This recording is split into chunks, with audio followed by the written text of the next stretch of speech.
നമസ്തേ every one. ഞാനിന്ന് how to eliminate distractions എന്നുള്ള ടോപ്പിക്കിനെ കുറിച്ചാണ് ഞാൻ പറയാനായിട്ട് പോകുന്നത്. ഇതെനിക്ക് തോന്നുന്നു എല്ലാവരെ സംബന്ധിച്ചിടത്തോളം വളരെ പ്രധാനപ്പെട്ട ഒരു ടോപ്പിക്കാണ്. ഇതിനെക്കുറിച്ച് ധാരാളം ആർട്ടിക്കിൾസ് ഉണ്ട്, ഇതിനെക്കുറിച്ച് ഒരുപാട് പുസ്തകങ്ങളുണ്ട്. നമ്മൾ ഇതിലൂടെ എല്ലാം ഒന്ന് ജസ്റ്റ് ഒന്ന് നോക്കുമ്പോൾ ഈ മെൻ്റലി നമുക്ക് വരുന്ന ഡിസ്ട്രാക്ഷൻസാണ് ഏറ്റവും കൂടുതൽ. ഈ മൈൻഡ്ഫുൾനെസ് ആയിട്ടിരിക്കുന്ന ആൾക്കാർ പൊതുവെ വളരെ കുറവാണ്. അവർക്കാണ് ഏറ്റവും കൂടുതൽ റിസൾട്ട് ലൈഫിൽ ഉണ്ടാക്കാനായിട്ട് പറ്റുന്നത്. And how to focus in a distracted world, Harvard ബിസിനസ്സിനകത്ത് വന്നൊരു ഇതാണ്. അതേപോലെ തന്നെ neuro science of distractions, scientific അമേരിക്കക്കകത്ത് വന്നൊരു ആർട്ടിക്കിളാണ്. ഇനി 5 science backed tips for staying focused, വളരെ നല്ലൊരു ആർട്ടിക്കിളാണ്. ഫോബ്സിനകത്ത് വന്നിട്ടുണ്ട്. Articles of a practical strategies for creating a distraction free environment. അപ്പം ഇങ്ങനെ പല സ്റ്റഡികളും നമ്മൾ നോക്കുമ്പോൾ ഒരുപാട് പേരും ഡിസ്ട്രാക്ഷൻ ഇല്ലാതുണ്ടെങ്കിൽ അവർക്ക് വലിയ റിസൾട്ട് ഉണ്ടാക്കാനായിട്ട് പറ്റും എന്ന് അവകാശപ്പെട്ടുകൊണ്ടിരിക്കുന്നതാണ് പഠനങ്ങൾ കാണിക്കുന്നത്. ഇപ്പോൾ 73% എംപ്ലോയീസും അവരെ ഡിസ്ട്രാക്ഷൻ അഫക്റ്റ് ചെയ്യുന്നു എന്നുള്ളതാണ് പഠനങ്ങൾ കാണിച്ചിരിക്കുന്നത്. ഇനി എങ്ങനെയാണ് നമുക്ക് ഈ ഡിസ്ട്രാക്ഷൻ, ഇപ്പോൾ ഈ നിങ്ങൾക്ക് പല വിധത്തിലും ഡിസ്ട്രാക്ഷൻസ് വരും. ജോലി ചെയ്യുന്ന സ്ഥലത്ത് വരും, വീട്ടിൽ വരും, പല ക്രിയേറ്റീവായിട്ടുള്ള പല ആക്ടിവിറ്റീസ് ചെയ്തുകൊണ്ടിരിക്കുമ്പോഴൊക്കെ നമ്മൾ നോക്കുമ്പോഴത്തേക്ക് ഹൺഡ്രഡ്സ് ഓഫ് ഡിസ്ട്രാക്ഷൻസാണ് നമുക്ക് ഓരോ രീതിയിലും വരുന്നത്. ചില ആൾക്കാർക്ക് പാസ്റ്റായിട്ടുള്ള മെമ്മറീസ് നിന്ന് വരും, ചില ഫ്യൂച്ചറിനെ കുറിച്ച് ഓർത്തിട്ട് വരും. നമ്മുടെ തോട്ട് തന്നെ ഇങ്ങനെ കയറി ഇടയ്ക്കിടയ്ക്ക് ഡിസ്റ്റർബ് ചെയ്തുകൊണ്ടിരിക്കും ഡിസ്ട്രാക്ഷൻസ്. ഓക്കെ, അപ്പോൾ നമുക്കിതിന് പ്രധാനമായിട്ടും ചെയ്യാവുന്നതെന്ന് പറഞ്ഞാൽ ഡിസ്ട്രാക്ഷൻ നമുക്ക് ഒഴിവാക്കണമെന്നുണ്ടെങ്കിൽ ആദ്യമായിട്ട് ചെയ്യേണ്ടത് നമ്മൾ ഗോള് സെറ്റ് ചെയ്യുക എന്നുള്ളതാണ്. രണ്ടാമത് നമ്മുടെ വർക്ക് പ്ലാൻ ചെയ്യണം. അപ്പോൾ നമ്മൾ വർക്ക് പ്ലാൻ ചെയ്യുമ്പോൾ നമുക്ക് ഡിസ്ട്രാക്ഷൻ ഉണ്ടായാലും നമുക്ക് മുന്നോട്ട് പോകാവുന്ന രീതിയിൽ അങ്ങനെ ഒരു ഗോളാണ്, അങ്ങനെ ഒരു പ്ലാനാണ് നമ്മൾ തയ്യാറാക്കുന്നത്. പിന്നെ അവിടെ നമുക്ക് പ്രധാനമായിട്ടും ഇപ്പോൾ മൊബൈലിനകത്തൊക്കെ വരുന്ന നോട്ടിഫിക്കേഷൻസ് പലപ്പോഴും നമുക്കൊരു ഇൻറ്ററപ്ഷൻസ് ഉണ്ടാകാറുണ്ട്. ഇമെയിൽ കൂടെ വരുന്നത്, സോഷ്യൽ മീഡിയയുടെ. പിന്നെ അതുപോലെ തന്നെ നമുക്ക് ഫോക്കസ് ചെയ്യണം എന്നുള്ള സമയത്ത് ഫോൺ ആക്സസ് കട്ട് ഓഫ് ചെയ്യണം. ഓക്കെ, രാജ്യത്തെ ഏറ്റവും പ്രധാനപ്പെട്ട ആൾക്കാർക്കൊന്നും ഈ പറഞ്ഞതുപോലെ ഏറ്റവും പ്രധാനപ്പെട്ട സമയത്തൊന്നും ഫോൺ പ്രൈം മിനിസ്റ്റർക്ക് പറ്റൂല, പ്രസിഡൻറ്റിന് പറ്റൂല, ചീഫ് ജസ്റ്റിസിന് പറ്റൂല, പ്രധാനപ്പെട്ട ഒരു ജഡ്ജസിന് ഹൈക്കോടതിയിലോ സുപ്രീം കോടതിയിലൊന്നും പറ്റാറില്ല. അപ്പോൾ ആ സമയത്തൊന്നും അവർക്ക് ഫോണ് ഉപയോഗിക്കാനേ പറ്റില്ല. പിന്നെ നമ്മളെന്തിനാ സമയത്ത് നമ്മൾ ഫോക്കസ് ചെയ്യുന്ന സമയത്ത് പറഞ്ഞു. അതുപോലെ തന്നെ നമ്മൾ സിംപ്ലിഫൈ ഓൺലൈൻ പ്രസൻസ്. അപ്പോൾ നമ്മൾ ഓൺലൈനിൽ വരുന്ന സമയങ്ങൾ നിജപ്പെടുത്തണം. ഓക്കെ, അപ്പോൾ നമ്മൾ കമ്പ്യൂട്ടറിലാണെങ്കിലും അൺനെസസറി ടാബ്സൊക്കെ നമ്മൾ ക്ലോസ് ചെയ്ത്. പിന്നെ അതുപോലെ തന്നെ നമ്മൾ ഹാൻഡ് നോട്ടും കമ്പ്യൂട്ടർ എല്ലാ ഫെസിലിറ്റിയും ഉണ്ടല്ലോ. ഇപ്പോൾ ഞാൻ പറഞ്ഞതൊക്കെ എനിക്ക് കമ്പ്യൂട്ടർ അപ്പോൾ തന്നെ രേഖപ്പെടുത്തി പോകുന്നില്ല, ടൈപ്പ് ചെയ്ത് പോകുന്ന സംവിധാനങ്ങളൊക്കെ ഉണ്ട്. പക്ഷെ അങ്ങനെയൊക്കെ ആണെങ്കിൽ പോലും ശരി, ഹാൻഡ് നോട്ടും നമ്മൾ ഉപയോഗിക്കാറുണ്ട്. അപ്പോൾ ഫോക്കസ് മാറാതിരിക്കാൻ വേണ്ടിയിട്ട് പലപ്പോഴും നമുക്കത് ഉപയോഗിക്കേണ്ടി വരും. അപ്പോൾ ഒരുപാട് സ്റ്റെപ്സ് നമുക്ക് പ്രൊഡക്ടിവിറ്റി ഉൾപ്പെടുത്താനായിട്ട് നമുക്ക് ഉപയോഗിക്കാൻ പറ്റും. അപ്പോൾ ഒരു ഫ്ലോ സ്റ്റേറ്റിൽ പോകാനായിട്ട് നമുക്ക് ഓഫീസിനകത്താണെങ്കിലും വീട്ടിലാണെങ്കിലും ഒക്കെ ഒരു എസ്റ്റാബ്ലിഷ് എ റിച്വൽ, ഒരു പ്രീ വർക്ക് റിച്വൽ എന്നൊക്കെയാണ് അതിന് പറയുന്നത്. പിന്നെ നമ്മൾ ഐഡൻറ്റിഫൈ കീ ടാസ്ക്, ഏറ്റവും പ്രധാനപ്പെട്ട പിന്നെ എ വാല്യൂ എന്നൊക്കെ പറയും. ആ പ്രധാനപ്പെട്ട കാര്യങ്ങൾ നമ്മൾ പ്രധാനമായിട്ടും ചെയ്യാനായിട്ട്. നോ യുവർ പീക്ക് അവേഴ്സ്, ഏറ്റവും കൂടുതൽ നമുക്ക് വർക്ക് കാണും. Most creative and productive time, അത് കണ്ടെത്തിയിട്ട് ആ സമയത്താണ് നമ്മൾ ഏറ്റവും പ്രധാനപ്പെട്ട. Minimise distractions and remove potential distractions. Small notifications ഒക്കെ നമുക്ക് കഴിവതും. അതുപോലെ തന്നെ നമ്മൾ ക്ലട്ടർ ചെയ്ത് കിടക്കുന്ന കാര്യങ്ങളുണ്ട്, കൂടിക്കഴിഞ്ഞ് കിടക്കുന്ന കാര്യങ്ങളുണ്ട്, അതെല്ലാം മാറ്റിയിട്ട്. പിന്നെ പ്രധാനപ്പെട്ട മീറ്റിങ്ങുകൾ, ലോകം മുഴുവൻ നടത്തുന്ന പ്രധാനപ്പെട്ട മീറ്റിംഗ് എല്ലാം നമുക്കൊരു പ്രീ മീറ്റിംഗ് ഈവൻറ്റ് നടത്താറുണ്ട്. ഇപ്പോൾ നമ്മൾ തുടങ്ങുകയാണ്. എൻ്റെ എല്ലാ വർക്ക്ഷോപ്പിനും വരുന്നതിന് പ്രീവിയസ് ഡേ നമുക്കൊരു മീറ്റിംഗ് ആണ്, ഓൺലൈൻ മീറ്റിംഗ് ആണ്. അപ്പോൾ ആ മീറ്റിങ്ങിനകത്ത് വെച്ച് നമുക്ക് ഒരുപാട് കാര്യങ്ങൾ പറയാനുള്ളത് പറയാൻ പറ്റും. പിന്നെ പ്രാക്ടീസ് കൺസിസ്റ്റൻസി, അപ്പോൾ വളരെ കണ്ടിന്യൂസ് ആയിട്ട് നമുക്ക് പ്രയോജനം കിട്ടേണ്ട കാര്യങ്ങൾ. പിന്നെ നമുക്ക് strategies to avoid distractions and enhance ഫോക്കസിന് പറ്റും. അപ്പോൾ അതുപോലെ തന്നെ ഡു നോട്ട് ഡിസ്റ്റർബ്, ഒരു വിധത്തിലും നമ്മളെ ഡിസ്റ്റർബ് ചെയ്യാത്ത രീതിയിലുള്ള സംവിധാനങ്ങളാണ്. പിന്നെ നമ്മൾ ഉപയോഗിക്കുന്ന ഒരു ഇതാണ് എംബ്രൈസ് പൊമഡോറോ ടെക്നിക്സ്, ഒരു ഇറ്റാലിയൻ മെത്തേഡാണ്. 25 മിനിറ്റ്സ് നമ്മൾ കണ്ടിന്യൂസ് ആയിട്ട് വർക്ക് ചെയ്യുക. അത് കഴിഞ്ഞ് നമ്മളൊരു ഷോർട്ട് ബ്രേക്ക് 5 മിനിറ്റ്സിലേക്ക് എടുക്കുക. കറക്റ്റ് ആ 5 മിനിറ്റ്സ് ആകുമ്പോഴത്തേക്ക് വീണ്ടും നമ്മൾ തിരിച്ച് വർക്ക് വീണ്ടും സ്റ്റാർട്ട് ചെയ്യും. കുറച്ചുകൂടെ കൂടുതൽ കോൺസെൻട്രേറ്റ് ചെയ്യാൻ പറ്റും. അതുപോലെ തന്നെ നമുക്ക് productive windows, reserve specific time block for essential task, ഏറ്റവും പ്രധാനമായിട്ടുള്ളത്. Guarding these period against interruptions, low priority task ആ സമയത്ത് കയറി വരാൻ പാടില്ല. അണ്ടർസ്റ്റാൻഡിങ് ഗോൾസ്, പ്രധാനപ്പെട്ട ആ ഗോൾസിൽ. അപ്പോൾ നമുക്ക് അവിടെ നമുക്ക് ആ ടാസ്കുമായിട്ട് ബന്ധപ്പെട്ട, അതുപോലെ തന്നെ മിനിമൈസ് നോയ്സ്, നമുക്ക് എങ്ങനെയൊക്കെ നോയ്സ് നമുക്ക് മിനിമൈസ് ചെയ്യാൻ പറ്റുമോ, അപ്പോൾ അവിടെ ക്വയറ്റ് വർക്ക് പ്ലേസ് ആയിട്ട് നമുക്ക് എങ്ങനെ മാറ്റാനായിട്ട് പറ്റും. നോയ്സ് ക്യാൻസലേഷനുള്ള ഇയർഫോൺ, ഹെഡ്ഫോണൊക്കെ നമുക്കിപ്പോൾ അവിടെ ട്രെയിനിലൊക്കെ യാത്ര ചെയ്യുകയാണെങ്കിൽ, ഫ്ലൈറ്റിലൊക്കെ യാത്ര ചെയ്യുകയാണെങ്കിൽ നമുക്ക് ഉപയോഗിക്കാം. ഇനി കാറിൽ യാത്ര ചെയ്യുമ്പോഴും നമുക്ക് ഉപയോഗിക്കാം. നമുക്ക് ഡെവലപ്പ് ഇഫക്റ്റീവ് ഹാബിറ്റ്സ്, നമുക്ക് അതിന് വേണ്ടിയിട്ട് നമുക്ക് ചില ഹാബിറ്റ്സ് എഴുതി ഉണ്ടാക്കി ആ ഹാബിറ്റ്സ് തന്നെ 10, 25, 30 ദിവസം ഉപയോഗിച്ച് കഴിയുമ്പോൾ ആ ഹാബിറ്റ് നമ്മൾ കണ്ടിന്യൂസ് ആയിട്ട് കൊണ്ടുപോകണം. അത് പിന്നെ നമുക്ക് ലോങ് ടൈമിലേക്ക് കൊണ്ടുപോകാം. പിന്നെ ചില ആക്ടിവിറ്റി നമുക്ക് ബാച്ചായിട്ട് പ്രോസസ്സ് ചെയ്യാം, ഗ്രൂപ്പ് സിമിലർ ആക്ടിവിറ്റീസ്. അപ്പോൾ അതിനുവേണ്ടി നമുക്ക് ഡെഡിക്കേറ്റ് ചെയ്തെടുക്കാനായിട്ട് പറ്റും. പിന്നെ ലേൺ ആൻഡ് അഡാപ്റ്റ്, നമുക്ക് പ്രൊഡക്ടിവിറ്റിക്ക് വേണ്ടിയിട്ട് നമുക്കൊരു തോട്ട് ഇല്ല റിഫ്ലക്ഷൻ നടത്തി അങ്ങനെ ഒന്നിച്ച് നമുക്ക് കൊണ്ടുപോകാനായിട്ട് പറ്റും. അതുപോലെ തന്നെ പ്രയോറിറ്റൈസ് ഇഫക്റ്റീവ്ലി, ഏറ്റവും കൂടുതൽ മൂല്യം വരുന്ന, ഏറ്റവും കൂടുതൽ ടോപ്പ് പ്രയോറിറ്റി ഉള്ള ആക്ടിവിറ്റീസ് ചെയ്യാം. പലതിനോടും സേ നോ. അപ്പോൾ എൻ്റെ സ്റ്റുഡൻസ്, ഞാനുമായിട്ട് ബന്ധമുള്ള പല ആൾക്കാർക്കും ഏതെങ്കിലും സമയത്ത് വന്ന് എന്നെ കാണാനായിട്ട് ഞാൻ ടൈം കൊടുക്കില്ല. I'm really sorry, I apologise, I cannot എന്ന് ഞാൻ പറഞ്ഞിരിക്കുക. എങ്കിലും ഇതിൻ്റെ വർക്ക് തീരുകയുള്ളൂ. So declining, say no. അപ്പോൾ അങ്ങനെ നമുക്ക് നമ്മുടെ പ്രയോറിറ്റി ആയിട്ട് ഇടപെടാനായിട്ട് നമ്മൾ സമ്മതിക്കത്തില്ല. ഇനി അതുപോലെ തന്നെ നമുക്ക് സെൽഫ് കെയർ, അത് വളരെ ഇമ്പോർട്ടൻ്റ് ആണ്. നമുക്ക് ഉറങ്ങേണ്ട സമയത്ത് നമ്മൾ ഉറങ്ങണം, കഴിക്കേണ്ട സമയത്ത് കഴിക്കണം. മൾട്ടി ടാസ്കിങ് അവിടെ ചെയ്തുകൊണ്ടിരിക്കാൻ പറ്റത്തില്ല. പിന്നെ ഓവറോൾ പ്രൊഡക്ടിവിറ്റി നമുക്ക് കൂട്ടാനായിട്ട് ക്ലിയർ ഗോൾസ്, വളരെ കൃത്യമായിട്ട് ഡിഫൈൻ ചെയ്ത ക്ലിയർ ഗോൾസ് വേണം, ഓരോ ദിവസത്തേക്കുള്ളതും വേണം. പിന്നെ ക്ലിയർ റൊട്ടീൻ വേണം. അപ്പോൾ നമുക്ക് ഒരുപാട് ഇത് നമുക്ക് ഒഴിവാക്കാനായിട്ട് പറ്റും. എക്സസൈസൊക്കെ അതിൻ്റെ കൂടെ തന്നെ വേണം, സ്ട്രക്ചറിനകത്ത് നമുക്ക് വരണം.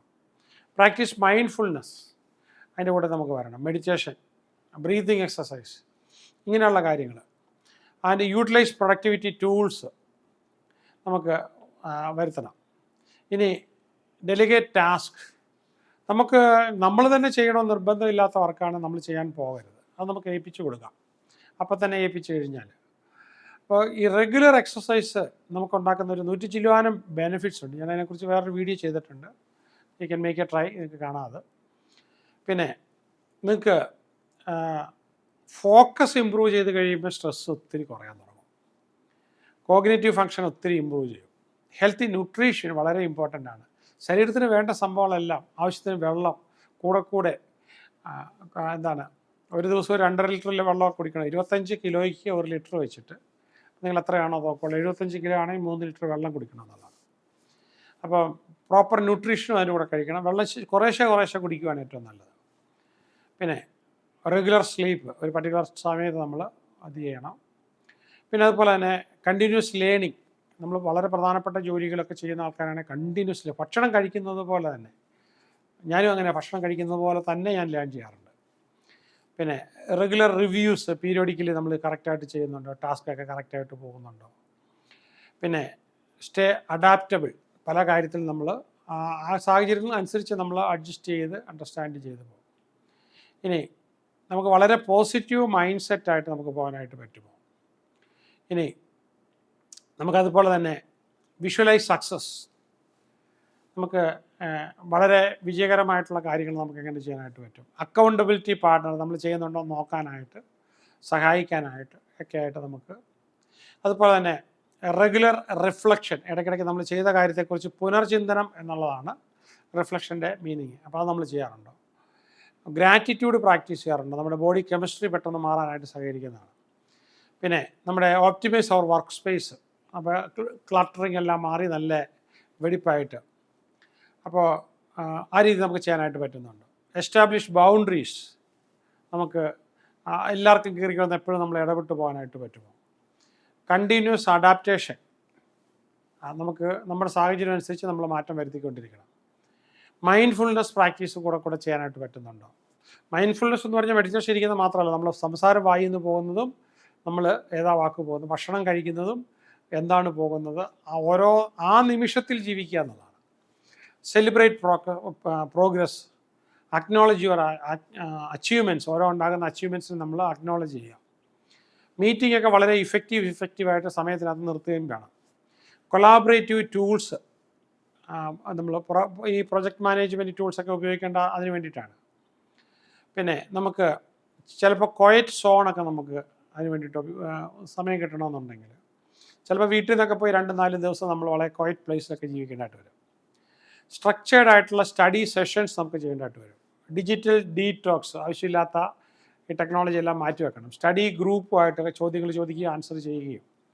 ഇപ്പോൾ ഇവിടെ തന്നെ എൻ്റെ ക്ലാസ്സൊക്കെ വളരെ 4 ഡേയ്സൊക്കെ ക്ലാസ് വന്നതിന് ശേഷം നിങ്ങൾ ചെയ്യേണ്ടത്, ആ ക്ലാസ് കഴിഞ്ഞ് ഒരാഴ്ചയൊക്കെ നിങ്ങൾ പിന്നെ എന്താണ് കിടക്കുന്ന വർക്കൊക്കെ പെട്ടെന്ന് തീർത്തതിന് ശേഷം അതിന് ഇഷ്ടപ്പെട്ട ആൾക്കാരുമായിട്ട് ഒരു ടീമുമായിട്ട് പോയി എവിടെയെങ്കിലും ഒരു റിസോർട്ടിലൊക്കെ ഇരുന്നിട്ട് ഇത് മുഴുവനും റിവ്യൂ ചെയ്ത് നിങ്ങളുടേതായ ഭാഷയിൽ നിങ്ങൾക്ക് ചേരുന്ന രീതിയിൽ അതിനെ മാറ്റിയെടുക്കണം. ഓക്കെ, അപ്പോഴാണ് പെട്ടെന്ന് റിസൾട്ട് ഉണ്ടാക്കാൻ പറ്റുന്നത്. പിന്നെ ചില പേരൻറ്റിങ് ടിപ്സുകൾ, അപ്പോൾ അതൊക്കെ വരുമ്പോൾ നമ്മുടെ കുട്ടികളൊക്കെ നന്നായിട്ട് നോക്കാനായിട്ട് പറ്റും. നർച്ചറിങ് ഇൻഡിപെൻഡൻസ്, ഒരു സ്വാശ്രയം നമുക്ക് ഉണ്ടാക്കിക്കൊണ്ടുവരണം. അതുപോലെ തന്നെ മറ്റൊരിതാണ്, നമുക്ക് ഒരു ഫാമിലിക്ക് വേണ്ടി എപ്പോഴും നമ്മൾ ടൈം കൊടുത്തുകൊണ്ടിരിക്കണം. അവർക്ക് കാരണം അതിൽ കുറവ് വരുത്താൻ പാടില്ല. പിന്നെ നമ്മൾ ഫോക്കസ് ചെയ്യാൻ സഹായിക്കുന്ന ആപ്സൊക്കെ എടുത്ത് നമുക്ക് ഉപയോഗിക്കാം. പിന്നെ നമുക്ക് സ്മാർട്ട് അസിസ്റ്റൻസ് ഇപ്പോൾ ഒരുപാട് കിട്ടാനുണ്ട്, നമുക്ക് അതെടുത്ത് ഉപയോഗിക്കാം നമ്മുടെ സമയം ലാഭിക്കാനായിട്ട്. പിന്നെ ഈ നോട്ടിഫിക്കേഷൻസൊക്കെ കഴിവതും നമുക്ക് ഉപയോഗിക്കാതിരിക്കുകയാണ് പലപ്പോഴും നല്ലത്. ആവശ്യമുണ്ടെങ്കിൽ മാത്രം നമുക്ക് ഏറ്റവും വേണ്ടത് അറിയാമല്ലോ. സെറ്റ് ബൗണ്ടറീസ്, എല്ലാ കാര്യത്തിലും ഇതൊന്നും നമ്മളുമായിട്ട് ഇൻ്റർഫിയർ ചെയ്യരുത്. കമ്മിറ്റ്മെൻറ്റ്, പ്രയോറിറ്റൈസ് ചെയ്ത കമ്മിറ്റ്മെൻറ്റ് മാത്രമേ ഏറ്റെടുക്കുക. ആവശ്യമില്ലാത്ത കമ്മിറ്റ്മെൻറ്റ് ടോപ്പ് പ്രയോറിറ്റിയാണ് എടുക്കണം, അല്ലെങ്കിൽ നമ്മൾ നോക്കരുത്. അപ്പോൾ അത് നമ്മൾ കൃത്യമായിട്ട് നോക്കിക്കൊണ്ട് വേണം ഇരിക്കാനായിട്ട്. ഡെവലപ്പ് റെസീലിയൻസ്, ഒരു ഡൗൺസ് വന്നു പോയി കഴിഞ്ഞാൽ പെട്ടെന്ന് നമ്മളെ തിരിച്ചു കൊണ്ടുവരാനായിട്ട്. അപ്പോൾ എല്ലാവർക്കും ഡൗൺസ് വരും, പക്ഷേ തിരിച്ചു കൊണ്ടുവരാനായിട്ടുള്ള ബന്ധങ്ങളൊക്കെ, ഒരാളെ ഫോൺ ചെയ്ത് അല്പം സംസാരിച്ചാൽ പോലും നമുക്ക് അവർ നമ്മളെ പ്രൊമോട്ട്, അവരുടെ വിഷമങ്ങൾ പറയുന്ന ആളായിരിക്കരുത്. പിന്നെ മൈൻഡ്ഫുൾ ബ്രീതിങ്, നമുക്ക് പ്രശ്നങ്ങൾ വരുമ്പോഴത്തേക്ക് ഒരു ചെറിയ ബുദ്ധിമുട്ട് വന്നാലും മൈൻഡ്ഫുള്ളായിട്ടുള്ള ബ്രീതിങ്. അതുപോലെ തന്നെ നമുക്ക് സെറ്റ് ക്ലിയർ എക്സ്പെക്റ്റേഷൻസ്, സാധ്യമായ കാര്യങ്ങൾ പ്രതീക്ഷയിൽ നമുക്ക് കൊണ്ടുപോകണം. ഇനി യൂസ് സ്റ്റാറ്റസ് ഇൻഡിക്കേറ്റേഴ്സ്, നമുക്ക് അവിടെ ചെയ്യേണ്ടത് വെച്ചാൽ ഡു നോട്ട് ഡിസ്റ്റർബ്. പല ആൾക്കാരും നമ്മൾ വെറുതെ വന്ന് തടസ്സപ്പെടുത്താനായിട്ട് പോകരുത്. പിന്നെ പ്രാക്ടീസ് സെൽഫ് കമ്പാഷൻ, നമുക്ക് നമ്മളോട് തന്നെ നമുക്ക് ഓവർ സ്ട്രെച്ച് ചെയ്യരുത്. അപ്പോൾ അതുകൊണ്ട് തന്നെ നമ്മൾ പലപ്പോഴും നമ്മൾ ആവശ്യമില്ലാത്ത സ്ഥലത്ത് നിന്ന് സ്വിച്ച് ഓഫ് ചെയ്യണം. അക്കൗണ്ടബിലിറ്റി പാർട്ണർ ഉള്ളതുകൊണ്ട് അവരെ നമ്മളെ ഓർമ്മപ്പെടുത്താനായിട്ട്. ഈ പ്രൊഫഷണൽ ഡെവലപ്മെൻറ്റിന് വേണ്ടിയിട്ട് നമുക്ക് എവിടെ കിട്ടിക്കഴിഞ്ഞാൽ ആ സൗകര്യത്തിലൊക്കെ നമുക്ക് പോകണം, കുറച്ചുകൂടെ മികച്ചതാണ്. പെർഫെക്ഷന് വേണ്ടി പോകരുത്, അത് നമുക്ക് എപ്പോഴും സ്ട്രെസ് ഉണ്ടാകും. പറ്റുന്ന പോലെ ചെയ്തിട്ട് പോവുക, അത് പിടിച്ചു വെച്ചുകൊണ്ടിരിക്കരുത്. ഡിസ്ട്രാക്ഷൻ, അത് നമുക്ക് ഒരു ഡിസ്ട്രാക്ഷൻ ഉണ്ടാകും, ആദ്യം നിന്ന് പഠിക്കണം. ഇനി അടുത്ത ഡിസ്ട്രാക്ഷൻ എങ്ങനെ വരാതിരിക്കണം. ഞാൻ ഡിസ്ട്രാക്ഷൻ ഒഴിവാക്കുന്ന ഒത്തിരി പേരുണ്ട്. ഇപ്പോൾ കാരണം എൻ്റേതെന്ന് പറഞ്ഞാൽ ഒരുപാട് പേര് പ്രോബ്ലം കൊണ്ട് വരുവാണല്ലോ. അപ്പോൾ എപ്പോഴും പരാതി പറഞ്ഞുകൊണ്ടിരിക്കുന്നത്, സെൽഫ് കംപ്ലയിൻറ്റ് പറഞ്ഞുകൊണ്ടിരിക്കുന്നത്, ഞാൻ അങ്ങനെ സാറേ, എൻ്റെ കാര്യം അങ്ങനെ സാറേ, ഭർത്താവ് ശരിയല്ല സാറേ, എൻ്റെ ഭാര്യ ശരിയല്ല സാറേ, എൻ്റെ വീട്ടുകാർ ശരിയല്ല സാറേ. ഇതൊന്നും റിസൾട്ട് ഇല്ലാത്ത കംപ്ലയിൻറ്റ്. അവർക്ക് പിന്നെ ടൈം കൊടുക്കത്തില്ല. പിന്നെ അവരുടെ സ്വന്തം ബിസിനസ്, അവർക്ക് വഴിയില്ല, സ്വയം അവർക്ക് പ്രോബ്ലം മാത്രം പറഞ്ഞുകൊണ്ടിരിക്കുന്നവർക്ക് ഞാൻ സമയം കൊടുക്കില്ല. ആൻസർ കാണാനായിട്ട് ശ്രമിക്കുന്ന, മാറ്റം വരുത്താനായിട്ട് ശ്രമിക്കുന്നവർക്ക് മാത്രമേ ഞാൻ ഇത് കൊടുക്കുള്ളൂ. അതുപോലെ തന്നെ ഞാൻ 3-4 ക്ലാസ്സിൽ പഠിപ്പിച്ചു, അത് ഭയങ്കരമായിട്ട് വിജയങ്ങൾ വരുത്തുന്ന ആൾക്കാരുണ്ട്. ഈ പഠിച്ചതൊന്നും ആക്കാതെ വീണ്ടും ക്ലാസ്സിൽ വരുന്നവരോട് ഞാൻ ചോദിക്കും, എന്തിനാണ് വീണ്ടും വരുന്നത്, നിർത്തിക്കൂടെ ഈ പരിപാടി? ഞാൻ ഒഴിവാക്കാറുണ്ട് അതിനെ. ചില ആൾക്കാരോട് 8-9 ക്ലാസ്സിൽ വന്നിട്ട് ഇത് മുഴുവൻ എഴുതിയെടുത്തുകൊണ്ട് പോയിട്ട് മറ്റവരെ പഠിപ്പിക്കാമെന്ന് വിചാരിച്ചാൽ പോകുന്നത്, എങ്ങും ഒന്നും ഉപയോഗിക്കാത്ത ആൾക്കാരുണ്ട്. ഞാൻ പറയും, ഇവർക്ക് ഇനി അഡ്മിഷൻ കൊടുക്കരുത്. അവരോടും പറയാറുണ്ട്, ഞാൻ ഓഫീസിലും പറയാറുണ്ട്, അവരുടെ ഡേറ്റയ്ക്കകത്ത് ഞാൻ റെഡ് ഇടാറുണ്ട്. അപ്പോൾ ചില ആൾക്കാർ അങ്ങനെയല്ല, ഒറ്റ പ്രാവശ്യം വന്നാൽ പോലും അവരെ മൊത്തം എടുത്ത്. അപ്പോൾ ഇത് പഠിക്കുന്ന കാര്യങ്ങൾ ഇംപ്ലിമെൻറ്റ് ചെയ്യണം. അതുപോലെ തന്നെ അപ്പോൾ നമ്മൾ ഒരു സിംഗിൾ ടാസ്കിൽ തന്നെ നമ്മൾ ഫോക്കസ് ചെയ്താണ് അത് കഴിഞ്ഞ് അടുത്തെടുക്കേണ്ടത്. അപ്പം ഡിസ്ട്രാക്ഷൻസ് നമ്മൾ എടുക്കരുത്. അതുപോലെ തന്നെ ചില ആൾക്കാർ എന്നോട് ചോദിക്കും, സാറേ എനിക്ക് സാറിനോട് 2 മിനിറ്റ് സംസാരിക്കണം, അല്ലെങ്കിൽ 5 മിനിറ്റ് സംസാരിക്കണം, 10 മിനിറ്റ്, സാറേ 10 മിനിറ്റ് അല്ലേ ഉള്ളൂ. ഞാൻ എന്താ അയാളുടെ കേൾക്കണ്ടേ? 10 മിനിറ്റ് കൊണ്ടൊന്നും എനിക്ക് പറഞ്ഞ് അയാളുടെ ബിസിനസ് വിജയിപ്പിക്കാനുള്ള ശക്തിയൊന്നും എനിക്കില്ല. വലിയ ബിസിനസ് ആണെങ്കിൽ 1, 2, 3 മണിക്കൂർ വേണം. അപ്പോൾ അതിൽ നിന്നൊക്കെ പറഞ്ഞാൽ മേജർ ക്ലാസ്സിൽ വന്ന് അതിൻ്റെ തിയറീസും പ്രാക്ടിക്കൽ സൈഡും ഒക്കെ പഠിച്ചിട്ടേ കാര്യമുള്ളൂ. 15 മിനിറ്റ് സംസാരിച്ചുകൊണ്ട് അയാളുടെ ബിസിനസ് വിജയിപ്പിക്കാൻ നടക്കില്ല. അപ്പോൾ അത് കഴിവുള്ള ആൾക്കാരുടെ അടുത്ത് പോകുക എന്നുള്ളതാണ്. ഞാൻ 10 മിനിറ്റ് അങ്ങനത്തെ കേട്ടിട്ട് കാര്യമില്ല, അതുകൊണ്ട് യാതൊരു യൂസും ഇല്ല. പക്ഷെ അതല്ല, ഒരു സിസ്റ്റമാറ്റിക്കായിട്ട് വരുവാണെങ്കിൽ, അതുപോലെ തന്നെ ഇപ്പം നമ്മുടെ ഇതിനകത്തൊരു 5-8 കൂട്ടം കാര്യങ്ങൾ പ്രിപ്പയർ ചെയ്തിട്ട്, ഗോള്, ബക്കറ്റ് ലിസ്റ്റ്, ഇങ്ങനെ അവർ ചെയ്യേണ്ട ജേണൽ, ഇതൊക്കെ പ്രിപ്പയർ ചെയ്തിട്ട് വരുന്നവരെ അവരെ മാറ്റം വരുത്താൻ എനിക്ക് ഭയങ്കര എളുപ്പമാണ്. അവർ മാത്രമേ വരാവൂ. അപ്പോൾ അതുകൊണ്ട് നേരത്തെ പദ്ധതിയിട്ട് നമ്മുടെ ആ സിസ്റ്റമൊക്കെ ഇംപ്ലിമെൻറ്റ് ചെയ്തതിന് ശേഷം, പിന്നെ നമ്മുടെ പ്രീവിയസ് ഡേ ഞാനുമായിട്ട് സംസാരിച്ചൊക്കെ റെഡി ആയതിനു ശേഷമാണ് ക്ലാസ്സിൽ വരേണ്ടത്. അപ്പോഴാണ് നമുക്ക് മാക്സിമം റിസൾട്ട് കൊണ്ടുവരാനായിട്ട് പറ്റുന്നത്. അപ്പോൾ ആ രീതിയിലേക്ക് ആക്കിയിട്ടുണ്ട്. അപ്പം അത് തന്നെ ഫോളോ ചെയ്യുമായിരിക്കും നമുക്ക് ഏറ്റവും കൂടുതൽ റിസൾട്ട് കൊണ്ടുവരാനായിട്ട് ഏറ്റവും പറ്റുന്നത്. നമ്മൾ ഓവർസീസിലുള്ള ക്ലാസ്സും അങ്ങനെ ആക്കിയിട്ടുണ്ട്. അവർക്ക് വളരെ നേരത്തെ തുടങ്ങുന്നുണ്ട്. അതുപോലെ തന്നെ നമുക്ക് ഇടയ്ക്ക് ഒരു ചെറിയ ബുദ്ധിമുട്ട്, മൂഡ് ഷിഫ്റ്റ് ചെയ്ത് കഴിഞ്ഞാൽ ഒരു മൈൻഡ്ഫുൾ ബ്രീതിങ് എടുത്തു കഴിഞ്ഞാൽ തന്നെ, ഞാനത് മൈൻഡ് മാജിക് എന്ന് പറഞ്ഞ പ്രോഗ്രാമിൽ അത് പഠിപ്പിക്കുന്നുണ്ട് എങ്ങനെ അത് ചെയ്യേണ്ടതെന്നുള്ളത്. അപ്പോൾ ഒരു ബ്രീതിങ്ങിൽ കൂടെ തന്നെ നമുക്ക് പെട്ടെന്ന് എനർജി ഷിഫ്റ്റ് ചെയ്യും. ഒരു മെൻ്റൽ റെസീലിയൻസ് നമുക്ക് അവിടെ വരുവാണ്. ടോട്ടലി നമ്മളപ്പോൾ തന്നെ ബോൾ അടിച്ച് തെറിപ്പിച്ചപ്പോൾ തിരിച്ചു വന്ന പോലെ തന്നെ നമുക്ക് പെട്ടെന്ന് മാറുകയാണ്. പിന്നെ നമുക്ക് എപ്പോഴും ബാലൻസ്ഡ് ന്യൂട്രീഷൻ, അതുകൊണ്ട് തന്നെ ഈ കാര്യം അറിയാവുന്നതുകൊണ്ട് തന്നെ ഈ ഹയസ്റ്റ് ക്വാളിറ്റി ന്യൂട്രീഷൻ ഇവിടെ കിട്ടാനില്ല എന്നറിയാം. അതുകൊണ്ട് തന്നെ ഓസ്ട്രേലിയൻ സിസ്റ്റത്തിൽ ഇവിടെ കൊടുക്കുന്ന ന്യൂട്രീഷൻ കൊടുക്കാനായിട്ട് തന്നെ ഒരു സെൻറ്റർ നമ്മുടെ 10 സ്റ്റുഡൻസ് ചേർന്നിട്ട് കാലിക്കറ്റ് ഒരു കമ്പനിയായിട്ട് തന്നെ തുടങ്ങിയിട്ടുണ്ട്. അപ്പോൾ അവിടെ നമുക്ക് മോഡേൺ ഡോക്ടേഴ്സൊക്കെ ഉണ്ട്. അതൊക്കെ ആയിട്ട് നമ്മളത് ഞാനും ഈ കഴിച്ചുകൊണ്ടിരിക്കുകയാണ് വളരെ കൃത്യമായിട്ട്. അപ്പോൾ അതിൻ്റെ എനർജി ഷിഫ്റ്റിങ് നമുക്ക് അറിയാനായിട്ട് പറ്റുന്നുണ്ട്. അപ്പോൾ അത് നമുക്ക് ഒരുപാട് പ്രൊഡക്ടിവിറ്റി വർദ്ധിപ്പിക്കും. പിന്നെ നമുക്ക് ഡിജിറ്റലി നമ്മുടെ പ്രോഗ്രസ്സിന് വേണ്ടി ചെയ്തു വെക്കാമെന്നെല്ലാം ഓപ്റ്റിമമായിട്ട്. പിന്നെ ഗ്രാറ്റിറ്റ്യൂഡ് ചെയ്യാനില്ലെങ്കിൽ ബോഡി കെമിസ്ട്രി തന്നെ ഒത്തിരി മാറ്റിക്കളയുന്നതാണ്. അത് കഴിഞ്ഞിട്ട് നമ്മൾ കിടന്നുറങ്ങുമ്പോൾ നെക്സ്റ്റ് ഡേയും അതിൻ്റെ ഇമ്പാക്റ്റ് നമുക്കുണ്ടാകും. മൈൻഡ്ഫുള്ളായിട്ട് ലിസണിങ്, കേട്ടിട്ട് വെറുതെ വിടുവല്ല, വളരെ മൈൻഡ്ഫുള്ളായിട്ട് ലിസണിങ് ചെയ്തിട്ട് നമുക്ക് ആ മാറ്റം പൂർണ്ണമായിട്ട് ഉൾക്കൊണ്ടിട്ട് ചെയ്യാൻ വേണ്ടിയിട്ട്. അപ്പം നിങ്ങൾക്ക് ഡിസ്ട്രാക്ഷൻ ഫ്രീ ആയിട്ട് ആവശ്യമില്ലാത്ത ഒരു സാധനം എടുത്ത് തലയിൽ വെക്കരുത്. നിങ്ങൾ ബിസിനസ്സാണ് ആഗ്രഹിക്കുന്നതെന്നുണ്ടെങ്കിൽ, ബിസിനസ്സിൽ വളരാനാണെങ്കിൽ എല്ലാ കമ്മിറ്റികളിൽ നിന്നും, ചർച്ചിൻ്റെ അല്ലെങ്കിൽ പള്ളികളുടെ, അതും അല്ലെങ്കിൽ അമ്പലങ്ങളുടെ, സാമൂഹ്യ പ്രവർത്തനത്തിന്, ഇതിനോടെല്ലാം സോഷ്യൽ ലൈഫിനോടെല്ലാം ഗുഡ് ബൈ പറഞ്ഞിട്ട് നമുക്ക് ബിസിനസ് വിജയിപ്പിക്കാൻ പറ്റുള്ളൂ. അപ്പോൾ ആദ്യം നമ്മൾ വിജയിക്കുക. ആ വിജയമാണ് നമുക്ക് മറ്റുള്ളവർക്ക് കൊടുക്കേണ്ടത്. അങ്ങനെ കൊടുത്താലേ നമുക്ക് ജീവിക്കാൻ പറ്റുള്ളൂ. നമുക്ക് എണ്ണപ്പെട്ട ദിവസങ്ങളായി ലോകത്തുള്ളൂ. അതുകൊണ്ട് നമുക്കൊരു ചേഞ്ച് ലോകത്ത് വരുത്തണമെന്നുണ്ടെങ്കിൽ നമ്മൾ അതിൽ മാത്രം ഫോക്കസ്ഡ് ആയിരിക്കണം. അപ്പോൾ അവിടെ നമുക്ക് ഡിസ്ട്രാക്ഷൻ വരാൻ പാടില്ല. പിന്നെ ഇതിലൊരു ഡിസ്ട്രാക്ഷൻ ഒത്തിരി വരുന്നൊരു കാര്യം ഞാൻ പറഞ്ഞില്ല. പലപ്പോഴും നമ്മുടെ റിലേഷൻഷിപ്പ് വളരെ മോശമാണ്. നമ്മളൊരു എംപ്ലോയിയോട് വളരെ കടുത്ത് സംസാരിച്ച് അവരിരുന്ന് കരഞ്ഞുകൊണ്ടിരിക്കുക. കരച്ചിൽ വേണ്ട നമുക്ക് പുറത്തോട്ട് വരുന്നത്. അപ്പോൾ കുറച്ച് കഴിയുമ്പോൾ നമുക്കൊന്നും അത്ര ഒന്നും പറയണ്ടായിരുന്നു. ഭാര്യയോട് ചിലപ്പോൾ നമ്മൾ എടുത്തടിച്ച പോലെ സംസാരിച്ചു, ഭാര്യ ഇരുന്ന് മോങ്ങിക്കൊണ്ടിരിക്കുക. നമുക്ക് ഇറങ്ങി കഴിഞ്ഞപ്പോൾ നമുക്ക് ഭയങ്കര വിഷമം തോന്നി. അപ്പോൾ നമ്മുടെ പിന്നെ ചെയ്യുന്നതൊന്നും നമുക്ക് ശരിയാകുന്നില്ല. അപ്പോൾ ഇതെന്താണെന്ന് വെച്ചാൽ നമ്മൾ ഇമോഷൻസ് മാനേജ് ചെയ്യാനും, അപ്പം എന്താണ് ഇമോഷണൽ ഇൻ്റലിജൻസും കൂടെ വന്നാലേ നമുക്കിത് പൂർണ്ണമാകുള്ളൂ. വേറെ ഒരുപാട് കാര്യങ്ങളുണ്ട്. ഇമോഷണൽ മാനേജ്മെൻറ്റ് ഞാൻ വേറൊരു വീഡിയോ നിങ്ങൾക്ക് വേണ്ടി ചെയ്യുന്നുണ്ട്, നമുക്ക് അതിൽ നിന്ന് ചെയ്യാം. പിന്നെ ഇതിനെ ഇവിടെ പഠിപ്പിക്കുന്ന കൂടാതെ ഇതിനെ ഭയങ്കര ആഴത്തിൽ പഠിക്കേണ്ട ഇതിനകത്ത് തന്നെ കുറേ ടോപ്പിക്സ് ഉണ്ട്. അതെല്ലാം ഇ ലേണിങ്ങിലാണ് കിടക്കുന്നത്.